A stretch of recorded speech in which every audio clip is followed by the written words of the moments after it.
to see your face. I want to know your ways. I want to touch your grace,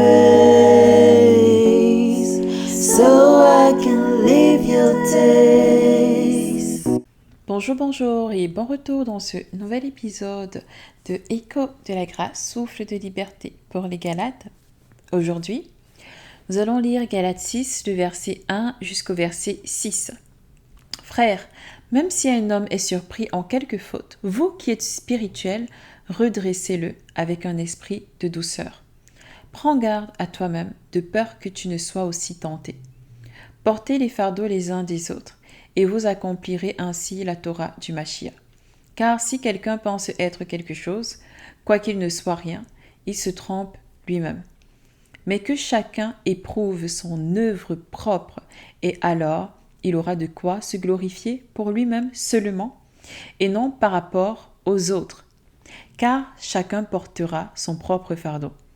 Que celui à qui l'on enseigne la parole soit en communion avec celui qui l'enseigne pour tout ce qui est bon. Amen. Paul ici, il encourage les Galates à s'éprouver eux-mêmes. Et aujourd'hui, je veux que tu t'éprouves toi-même. Je veux que tu regardes comment tu as marché cette journée d'aujourd'hui, la journée d'hier, cette semaine, ce mois, cette année, les années précédentes. Éprouve-toi toi-même. Quel est le bilan que tu fais? Quand tu viens de faire ton bilan, demande au Saint-Esprit, qu'est-ce que lui, il en pense? Qu'est-ce que tu peux faire de différent? Et ce qui est important ici, c'est qu'il dit au verset 4, mais que chacun éprouve son œuvre propre. Et alors, il aura de quoi se glorifier pour lui-même seulement et non par rapport aux autres. Donc, quand tu regardes ta vie de prière, est-ce qu'elle a augmenté? Pas par rapport au frère Thomas, pas par rapport à la sœur Stéphanie.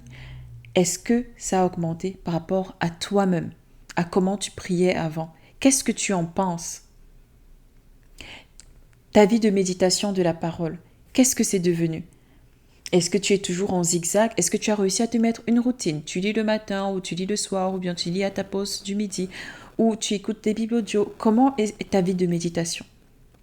Ta vie de jeûne, est-ce que tu as mis en place un système de jeûne? Genre tu jeûnes le mardi ou tu jeûnes le jeudi ou tu jeûnes le samedi ou tu jeûnes le dimanche avant l'église ou tu fais un jeûne partiel jusqu'à midi chaque jour toute l'année. Qu'est-ce que le Saint-Esprit t'a mis à cœur de jeûner?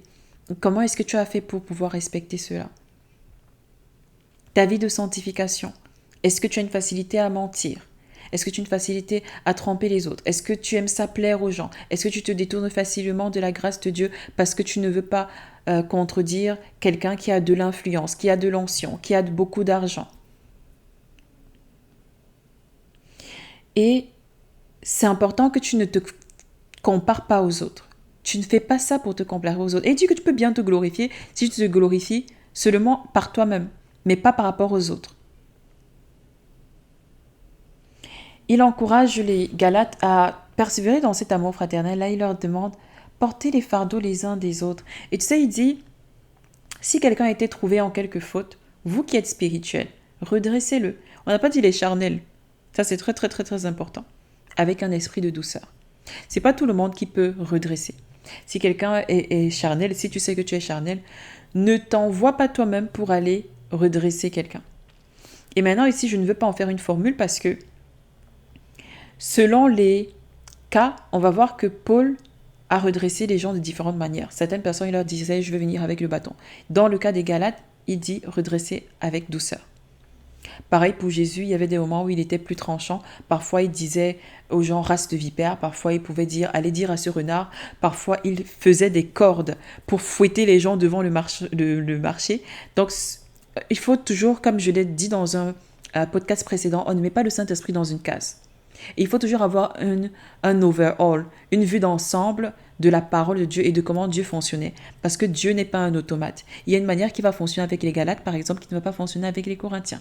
Et ici, dans ce cas-ci, il dit, ok, redressez avec un esprit de douceur. Et il dit ça pour les spirituels.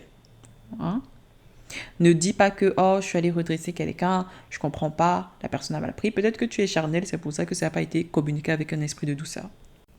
Au verset 6, il dit que celui à qui l'on enseigne la parole soit en communion avec celui qui l'enseigne pour tout ce qui est bon. Qui t'enseigne la parole? Je sais que tu écoutes les enseignements en ligne, je sais que tu écoutes mon podcast, mais est-ce que tu es en communion avec moi? Il faut que tu sois en communion avec quand même quelqu'un que tu estimes que cette personne t'enseigne la parole. En communion, ça veut dire que tu as quand même un rapport régulier avec cette personne-là. Et il dit que tu dois avoir, avec celui qui t'enseigne, que celui qui enseigne la parole, que celui à qui l'on enseigne la parole soit en communion avec celui qui l'enseigne pour tout ce qui est bon. C'est un commandement ici là que Paul donne, que tu dois être en communion avec celui qui t'enseigne pour tout ce qui est bon. Le terme bon ici en grec, c'est agathos, qui donne en français de bonne constitution, nature, salutaire, bon, agréable, plaisant, joyeux, heureux, excellent, distingué, droit, honorable. Ça n'a pas à voir en premier avec les biens matériels. Je te voyais aussi venir. Toi qui enseignes, là, tu voulais venir ici dire nanana. Ici, c'est un terme pour rappeler que il y a des comptes à rendre, justement, quand on parle de... Tu sais, le passage parle du fait que tu dois t'examiner toi-même. Et maintenant, quand tu t'examines toi-même, tu vas aussi rendre des comptes à la personne qui t'enseigne. Tu appelles que ce soit ton père dans la foi, ton grand frère et tout. Tu dois être en communion et que vous puissiez discuter de toutes les améliorations que tu fais dans ta marche chrétienne. Maintenant, je ne suis pas en train de dire que tu ne peux pas faire des dons à cette personne-là, des dons matériels, mais je veux dire que ce passage aussi ne parle pas uniquement des biens matériels.